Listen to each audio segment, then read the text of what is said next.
Hey, how's everybody doing? Right on. Welcome to this episode of Rock Talk with Rick, hanging out in the King of the Attic studio with Mr. Tim McEwan. Come on. Come on. We know. No, we want more than that. Come on. There we go. Bring it up See, there. see what happens? There you go. See what happens when you force them? We got an influencer here, as they would The say. influencer. I'm way beyond influencer, dude. Don't let me anywhere around your children. Uh-oh. Trust me. It won't be good. I need those two to back up right now. Dr. Zeus does not live here. Trust me. We scared him away a long time ago. I So, bet. Tim, thank you for being on the show Oh, tonight. thank you so much for having me. Oh, hey. And you, like I asked you, I says, you know, I thought I knew your name, and I'm going, he looks familiar. Then he tells me he lives in Welland. Yes, I do. Right? Not far from Not here. far from the studio, actually, right? No, I could walk here. It's in with walking distances. So tell me about, how did you get into music? Wow. Okay. Well, I've been playing my entire life. So, What's that, like you're like 35? I'm 40. Oh, well. Yeah. So I've been. I'm pretty good. I'm 49, by the way. Yeah, I know. Actually, I heard you were 39. Oh, thank you. And you know what? These people, you're pissing me off tonight. You really are. You know. Okay, continue. So I'm yeah, sorry. I've had a guitar in my hand my whole life. Yeah, self-taught, and I've played in bands since I've been 14 years old. And actually, you had a guest here earlier that talked about Paul Wheeler, and Oh, yes. it's weird because he almost has the exact same similar stories that I do. Because when I grew up, this gentleman here that's taking pictures of us, his parents took us to the Hideaway in St. Catharines. Yeah, I was great place. I think I was 13 years old. Yeah, downstairs. And Paul Wheeler and John were down there. Oh, yeah? And sure enough, guess who let us on stage? Oh, yeah. Really, eh? I got to There you jam go. with those boys. And then I become 38 years old, and I end up being in a band with them for the last 2 years. That's unbelievable. Yeah. So before his it passing. was really cool, Yes. really cool. So yeah, I've just been playing rock my whole life. I've been in a lot of original bands, and I moved to doing like covers and stuff like that, making money jumping around, and now I'm writing. Tell these people what band you did play for this kids that don't know. I was in Yellowbird. And now you're doing a solo thing. I'm doing right? my solo thing, yes, and I'm going to continue to do the solo thing for a little bit. I'm going to be in the studio. Hey, dude, it's Les BS. It is. It's a lot Hey. easier to deal with yourself than it Hey, is. Tim, we're getting together today? Yeah, Tim, we're good. It's so easy. Meeting adjourned. And when you got a band, 6 people, hey, Bob. It's weird when you meet yourself in the bedroom. Oh, no, George, fuck you, George, we're doing it anyway. You know what I'm saying? You got it's, that. it's hard, you know? Oh yeah, you know that. To keep a band together, but... Yeah, exactly. So what's in the making for you? So I got a new song out. It's called 38 Years Later. I put it out on Spotify. And Just a single? It's a single, yes. Okay. And it's on iTunes, Spotify, and every musical platform you could think of. It's out there. I was in the studio with Matt Keegan, actually, which we talked about earlier. Another Rock Talk alumni. Yeah, Matt was a great guest. Oh, yeah. Too. We had him on. Absolutely, yes.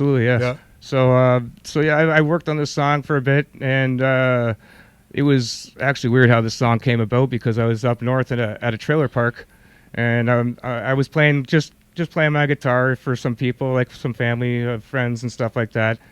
And a family friend goes, "Can you write a song for me?" And I was drinking by the fire. I'm like, "Oh yeah, no problem." Yeah, here we go. Yeah. So the next morning, I'm having coffee with her, and she comes out with 2 full pages of her life story, eh? And she hands it to me. She goes, "This is my life story. I want you to write a song about it." I'm going, "Oh my God, what did I get myself into?" Yeah, really. So I go home, I tinker with it, and Jesus, it was a good song. Really? In my eyes, it was a great song. Like it told the whole life story of these 2 people I've never met in my life, and I actually went and delivered the single to them, like on a hard copy. Like I drove 3 hours to give it to these people. That's freaking cool. And, yeah, Come so- on, give it. Yeah. Right on. That is like cool as hell, dude. Cool. Yeah. Cool as hell. Yeah, it was cool. Right on. A weird way to write a song. And for a musician, how much better do you want it? Somebody else is giving you their life story. Yeah, I didn't have to write nothing. It's hard, Yeah. Just read it and take what you need and put a That's song it. together. I just put a point form together of their life and put it in her words and, put a melody to it, and there you go. You got Now, a song. Is there going to be more hard copies, or it's just going to be on social media for now? For now, it's just gonna be on social media. I didn't have any plans on putting on hard copies, but after I listened to your last interview, I kind of got jealous, and now I might, I might make a hard copy or two. Who's I tearing apart? It doesn't matter. It doesn't matter. Let's hear it. It doesn't matter. There you go. That's right. That's right. But is there any plans for live performances? Oh, this absolutely. Yeah. I'm playing everywhere. Like I'm booking solo gigs. I just played at the Boat Club in Chippewa. I'm going to be doing grand opening at Anything we talk about won't air until probably May. That's May. fine. They'll know about the place that I played at then. So yeah. It's No Tell Cocktail on Queen Street. Oh, that's okay. It's a really cool place. It's a barber shop during the day or a salon during the day, but they have a bar. And then they close the place down at night, and it's a bar. Like I'm telling you, they move all the stuff aside. And I was surprised when I went there. I played there already, really? And it was a soft opening, and the place is just it's crazy. It's amazing. Eh? It's amazing. You know what? I don't know if you go to clubs or you're out enough and see it, but it's starting to. It still doesn't feel quite normal yet, right? We're getting there. But it's getting there. It really is. It's starting to feel better all the time. Now we're going to be getting into the summer, people. Yeah. Oh yeah, I can't can't wait. The good shows happen in the summer pretty well. Oh yeah. So that's when it happens. We're hoping to catch you this summer. I'm sure you're going to catch me somewhere. Some beer juke joint opening someplace, right? Oh, absolutely. If you see Tim McEwan, go check him out, right? Go see him, right? Thank you. And if he's got merch or he's got anything, buy something if you can. If you can't, go like his social media. It doesn't cost you any money to do that, to go like his page. Absolutely. It doesn't cost you nothing. Go there, click on I like it. That's what I need. That's what I need, Every musician needs that. That's right. Anything else you want to talk about while I got you? Well, I just want to say thank you to you, first of all, for having me here, because that's, first of all, this place is just outstanding. I know. I love it. Kind of blows people's minds every time they come here. I've had a permanent smile on my face since I walked through the door. Yeah, most people that come in, they watch the show, they only see it from the camera point of view. Yeah, absolutely. And I said, well, when you look out, because you could see, you could barely see the second row. Really, you can't. So the first row is where we pick on people. That's right. I got a few in mind. The second second row is because they're scared to sit in the front row, and the third row just don't give a shit. They don't care. We're back here, and that's the way it is. That's it. Anybody you want to shout out to? Yeah, tonight? absolutely. I'm going to shout out to my parents and my girlfriend and my family for being here. You brought everybody. Yeah.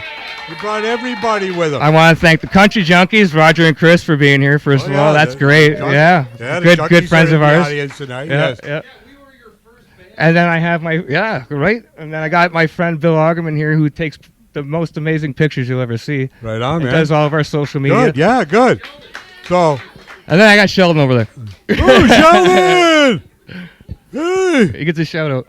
Yeah, he gets a shout out, man. Right on. For sure. Everybody You'll see this episode down the road. Yeah, for sure. They never tell me. They only tell me like a couple days before. They usually only tell me a few days before who's on the show. Yeah, I had to remind myself I was coming here. Oh, did you? Yeah. I have to remind myself every day. What am I doing today? Yeah. But anyway, I want to say thank you very much. Thanks, Rick. Mr. McEwan. What are you doing Give here? it What up. are we doing here? Come on. Come on.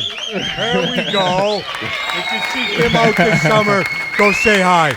Anyway, say good night, Tim. Good night, guys. Thank you for coming Hang out. on. Thanks. Good night.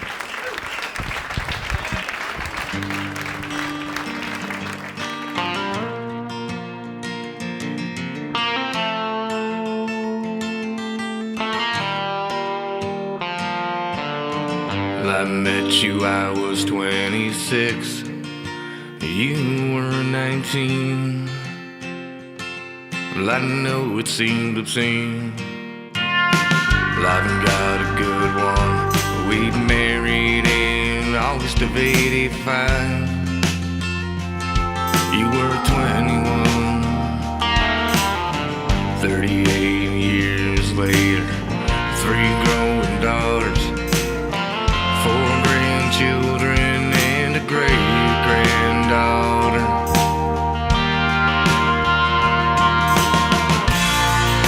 You've been my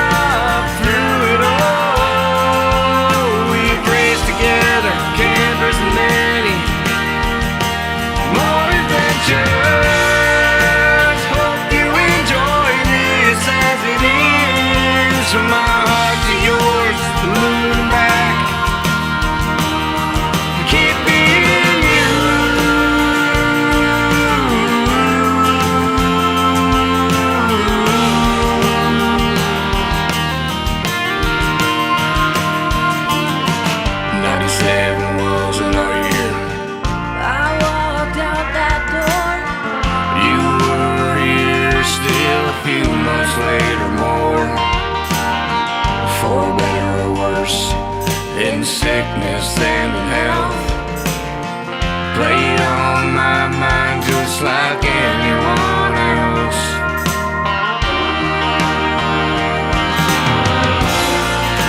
You've been my rock through it all. We've raced together, campers and many more adventures.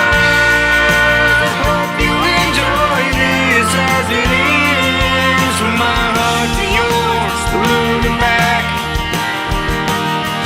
Keep being you. I close my eyes and I wonder, why is it that we just try to run and hide away? High up in heaven, I remember that you will be my forever to this day.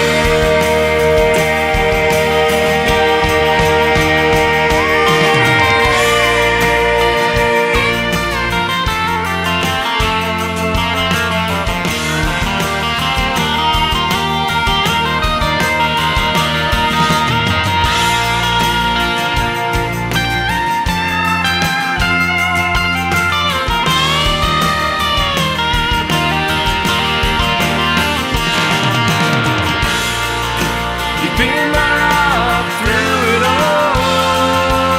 We've raced together, campers and many more adventures. Hope you enjoy this as it is. From my heart to yours, the moon and back. Keep being you.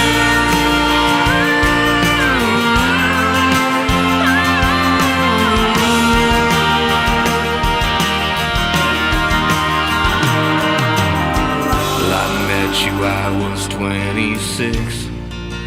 You were 19.